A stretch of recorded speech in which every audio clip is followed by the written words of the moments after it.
Session ಅಲ್ಲಿ price ಹೇಗೆ move ಆಗುತ್ತೆ ಮತ್ತೆ ಯಾರು ಮೂವ್ ಮಾಡ್ತಾರೆ ಮತ್ತೆ ಬಿಗ್ ಪ್ಲೇಯರ್ಸ್ ಆಕ್ಟಿವಿಟೀಸ್ ಎಲ್ಲೆಲ್ಲ ಆಗುತ್ತೆ ಅಂತ ನೋಡಿದ್ವಿ.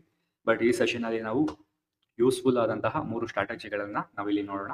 First strategy, support become resistance and resistance become support.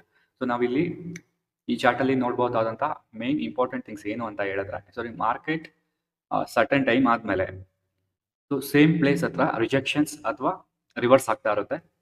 ಅದನ್ನ ನಾವು ಸಪೋರ್ಟ್ ಅಥವಾ ರೆಸಿಸ್ಟೆನ್ಸ್ ಲೈನ್ ಅಂತ ಕರಿತೀವಿ. ಸೊ ಈ ಚಾರ್ಟ್ ಅಲ್ಲಿ ಮಾರ್ಕೆಟ್ ನೋಡಿ ಮೇಲಿಂದ ಇಲ್ಲಿ ಬಂದು ಮತ್ತೆ ರಿಜೆಕ್ಷನ್ ಆಗಿದೆ, ಮತ್ತೆ ಇಲ್ಲಿ ರಿವರ್ಸ್ ಆಗಿದೆ, ಸೇಮ್ ಪಾಯಿಂಟ್ ಹತ್ರ ಆಗಿ ರಿಜೆಕ್ಷನ್ ಆಗಿದೆ. ಅಂಡ್ ಥರ್ಡ್ ಟೈಮ್ ಏನಾಗಿದೆ, ಕ್ಲಿಯರ್ ಬ್ರೇಕ್ಔಟ್ ಇಂದ ಮಾರ್ಕೆಟ್ ಡೌನ್ ಫಾಲ್ ಆಗಿದೆ.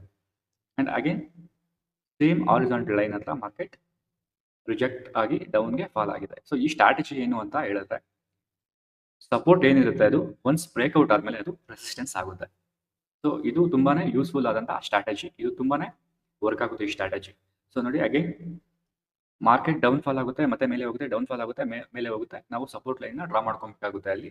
ಮತ್ತೆ ಸೇಮ್ ಪ್ಲೇಸ್ ಹತ್ರ ಒನ್ಸ್ ಮಾರ್ಕೆಟ್ ಏನಾದ್ರು ಕ್ಲಿಯರ್ ಬ್ರೇಕ್ಔಟ್ ಆಯ್ತು ಅಂತ ಹೇಳಿದ್ರೆ, ಸೊ ನಾವಿಲ್ಲಿ ವೆಯ್ಟ್ ಮಾಡಬೇಕಾಗುತ್ತೆ ಸೇಮ್ ಹಾರಿಜಾಂಟಲ್ ಹತ್ರ ಪ್ರೈಸ್ ಬರೋವರೆಗೂ.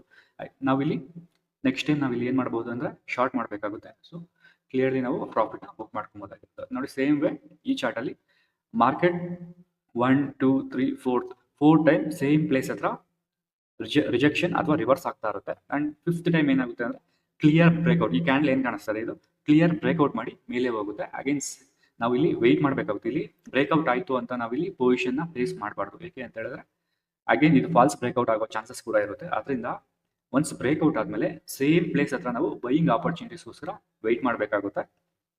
ಇಲ್ಲಿ ನೋಡ್ಬೋದು, ಇಲ್ಲಿ ಡೋಜಿ ಕ್ಯಾಂಡಲ್ ಫಾರ್ಮ್ ಆಗಿ ಇಲ್ಲಿ ಕನ್ಫರ್ಮೇಶನ್ ಕ್ಯಾಂಡಲ್ ಫಾರ್ಮ್ ಆಗ್ತಾ ಇದೆ. So this is the confirmation, ನಾವು ಬೈ ಸೈಡ್ ನ ಎಂಟ್ರಿ ತಗೊಳ್ಬಹುದು ಅಂತ. ಸೊ ಅಗೇನ್ ನೆಕ್ಸ್ಟ್ ಸ್ಟ್ರಾಟಜಿ ಯಾವುದು ಅಂತ ಹೇಳಿದ್ರೆ open drive strategy. So open drive ಅಂದ್ರೆ ಏನು ಅಂತ ಹೇಳಿದ್ರೆ, market as soon as open ಆಗಿದ ತಕ್ಷಣ 9:15 ಗೆ ಮಾರ್ಕೆಟ್ ಓಪನ್ ಆಗುತ್ತೆ. ಫಸ್ಟ್ ಕ್ಯಾಂಡಲ್ ಇಟ್ ಸೆಲ್ಫ್ ತುಂಬಾನೇ ಬಿಗ್ ಮೂವ್ಮೆಂಟ್ ತಗೊಂಡು ಮಾರ್ಕೆಟ್ ಫಾಲ್ ಆಗ್ತಾ ಇರುತ್ತೆ ಅಥವಾ ಮೇಲೆ ಬೌನ್ಸ್ ಆಗ್ತಾ ಇರುತ್ತೆ. ಅದನ್ನ ನಾವು ಓಪನ್ ಡ್ರೈವ್ ಅಂತ ಕರಿತೀವಿ. ಅಂದ್ರೆ ಫಸ್ಟ್ ಕ್ಯಾಂಡಲ್ ಇಟ್ ಸೆಲ್ಫ್ ಅದು ತುಂಬಾನೇ ಬಿಗ್ ಮೂವ್ಮೆಂಟ್ ತಗೊಳುತ್ತೆ. ನೋಡಿ ತುಂಬಾ ಬಿಗ್ ದೊಡ್ಡ ಕ್ಯಾಂಡಲ್ ಫಾರ್ಮ್ ಆಗಿದೆ, ಮತ್ತೆ ಇಲ್ಲಿವರೆಗೂ ಹೋಗಿದೆ. ಸೊ ಇದನ್ನ ಓಪನ್ ಡ್ರೈವ್ ಅಂತ ಕರಿತೇವೆ. ಸೊ ಮಾರ್ಕೆಟ್ ಓಪನ್ ಆಗಿದ್ದ ಜಾಗ ಏನಿರುತ್ತೆ ಅಲ್ಲಿ ನಾವು ಹಾರಿಜಾಂಟಲ್ ಲೈನ್ ನ ಪ್ಲೇಸ್ ಮಾಡಬೇಕಾಗುತ್ತೆ. ಸೊ ಸೇಮ್ ಹಾರಿಜಾಂಟಲ್ ಲೈನ್ ಹತ್ರ ಮಾರ್ಕೆಟ್ ಪ್ರೈಸ್ ಹೋಗೋವರೆಗೂ ನಾವು ವೇಟ್ ಮಾಡಬೇಕಾಗುತ್ತೆ. ಅಲ್ಲಿ ನಾವು ಶಾರ್ಟ್ ಮಾಡಬೇಕಾಗುತ್ತೆ. ಇದು ಶಾರ್ಟ್ ಸ್ಟ್ರಾಟಜಿ ಆಗಿರುತ್ತೆ.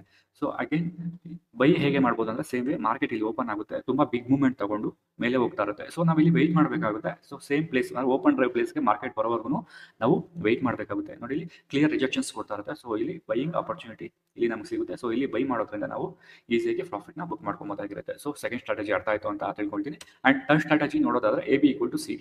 ಸೊ ಇದು ಬುಲ್ಲಿಶ್ ABCD ಆಗಿರುತ್ತೆ, ಇದು ಬಿಯರಿಶ್ ABCD ಆಗಿರುತ್ತೆ. ಸೊ ಚಾರ್ಟ್ ಅಲ್ಲಿ ನೋಡೋದಾದ್ರೆ, ಸೊ ನೋಡಿ ಮಾರ್ಕೆಟ್ ಇಲ್ಲಿ ಓಪನ್ ಆಗುತ್ತೆ, ಸೊ ಬಿಗ್ ಮೂಮೆಂಟಮ್ ಕೊಡ್ತಾ ಇರುತ್ತೆ. ಅಂಡ್ ಒನ್ಸ್ ಮಾರ್ಕೆಟ್ ನೋಡಿ ಈ ತರ ಬಿಗ್ ಮೂವ್ಮೆಂಟ್ ಕೊಟ್ಟಾಗ ಇದು ಏನಿರುತ್ತೆ AB ಟು A ಇಂದ B ಗೆ 100% ಅಂತ ತಿಳ್ಕೊಳ್ಳಿ. ಸೊ ಎಕ್ಸಾಕ್ಟ್ಲಿ ಈ 100% ಅಂದ್ರೆ 100 ಪಾಯಿಂಟ್ಸ್ ಅನ್ಕೊಳ್ಳಿ. ಇಲ್ಲಿ A ಇಂದ B ಗೆ 100 ಪಾಯಿಂಟ್ಸ್. ಸೊ 50 ಪಾಯಿಂಟ್ಸ್ ಹತ್ರ ನಾವು ಹಾರಿಜಾಂಟಲ್ ಲೈನ್ ನ ಪ್ಲೇಸ್ ಮಾಡಬೇಕಾಗುತ್ತೆ. ಈ 50 ಪಾಯಿಂಟ್ ಅಂದ್ರೆ ಎಕ್ಸಾಕ್ಟ್ ಆಗಿ ಏನಾದ್ರು ರಿಜೆಕ್ಷನ್ ಏನಾದ್ರು ಮಾರ್ಕೆಟ್ ಕೊಡ್ತಾ ಇತ್ತು ಅಂದ್ರೆ ಅದನ್ನ ನಾವು C ಅಂತ ಡ್ರಾ ಮಾಡ್ಕೊಬೇಕಾಗುತ್ತೆ. ಎಕ್ಸಾಕ್ಟ್ಲಿ 50 ಪಾಯಿಂಟ್ಸ್ ಹತ್ರ. ಸೊ ನೋಡಿ ಮಾರ್ಕೆಟ್ ಆಗ ಇಲ್ಲಿ ಫಾರ್ಮುಲಾ ಇದೆ AB, ಇದು A ಇಂದ B ಗೆ 100 ಪಾಯಿಂಟ್ಸ್ ಈಕ್ವಲ್ ಟು C ಸಿಕ್ಕಿದೆ, D ಗೆ ನಾವು ಒಂದು ಲೈನ್ ಅಂದ್ರೆ ಅಥವಾ C ಇವಾಗ AB 100 ಪಾಯಿಂಟ್ಸ್ ಅಂದ್ರೆ CD ಸಹ 100 ಪಾಯಿಂಟ್ಸ್ ಆಗಿರುತ್ತೆ. ಸೊ ಇಲ್ಲಿ ರಿಜೆಕ್ಷನ್ ನಮಗೆ ಕನ್ಫರ್ಮೇಶನ್ ಆಗಿದ ತಕ್ಷಣ ನಮ್ಮ ಟಾರ್ಗೆಟ್ ನ ನಾವು ಫಿಕ್ಸ್ ಮಾಡ್ಕೊಬಹುದು. ಅಂದ್ರೆ D ವರ್ಗು ಅಂದ್ರೆ 100 ಪಾಯಿಂಟ್ಸ್, C ಇಂದ D 100 ಪಾಯಿಂಟ್ಸ್ ನಾವು ಮಾರ್ಕ್ ಮಾಡ್ಕೊಂಡು ನಾವು ಪ್ರಾಫಿಟ್ ನ ಬುಕ್ ಮಾಡ್ಕೊಬೋದಾಗಿರುತ್ತೆ. ಸೊ ನೋಡಿ ಇಲ್ಲಿ AB 100 ಪಾಯಿಂಟ್ಸ್ ಇರುತ್ತೆ, C ನಮಗೆ ಸಿಕ್ಕಿದೆ ಅಂದ್ರೆ 50% ಹತ್ರ ರಿಜೆಕ್ಷನ್ ಆಗ್ತಾ ಇರುತ್ತೆ. ಸೊ ಅದರಿಂದ ನಾವು D ನ ನಾವು ಈಸಿಯಾಗಿ ಮೆಜರ್ ಮಾಡಬಹುದು. ಸೊ A ಇಂದ B ಗೆ 100 ಪಾಯಿಂಟ್ಸ್ ಆಯ್ತು ಅಂದ್ರೆ C ಇಂದ D ಗೂ ಸಹ 100 ಪಾಯಿಂಟ್ಸ್ ಆಗುತ್ತೆ. ನೋಡಿ ಮಾರ್ಕೆಟ್ ಇಲ್ಲಿ ಓಪನ್ ಆಗುತ್ತೆ, 100 ಪಾಯಿಂಟ್ಸ್, 50 ಪಾಯಿಂಟ್ಸ್ಗೆ ರಿಜೆಕ್ಷನ್ ನ ಕೊಡ್ತಾ ಇರುತ್ತೆ. D ನಮಗೆ ಈಸಿಯಾಗಿ ನಮ್ಗೆ ಸಿಗುತ್ತೆ, 100 ಪಾಯಿಂಟ್ಸ್ ನಾವು ಪ್ರಾಫಿಟ್ ನ ಬುಕ್ ಮಾಡ್ಕೊಬೋದಾಗಿರುತ್ತೆ.